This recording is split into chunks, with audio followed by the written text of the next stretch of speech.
Dünyanın ən isti nöqtəsinin harada olduğunu bilirsiniz? Xeyr, bu Sahara deyil. Bura İranın Dəşt-i-Lüt səhrasıdır. Peyk məlumatlarına görə burada temperatur 70,7 dərəcə Selsiyə qədər yüksəlir. Bu, demək olar ki, qumun üzərində yumurta bişirmək üçün kifayətdir. İranın sahəsi 1,6 milyon kvadrat kilometrdən çoxdur. Bu, təxminən Almaniya, Fransa və İspaniyanın cəmi qədərdir. Üstəlik, dünya neft daşınmalarının 20%-i məhz İranın nəzarət etdiyi Hörmüz boğazından keçir. Coğrafiya burada həm iqtisadiyyat, həm də güc deməkdir.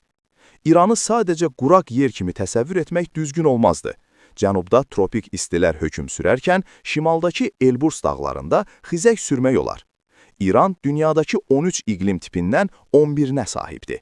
Və unutmayın, nəsli kəsilməkdə olan Asiya cepardı dünyada yalnız burada, İranın mərkəzi yaylalarında yaşayır.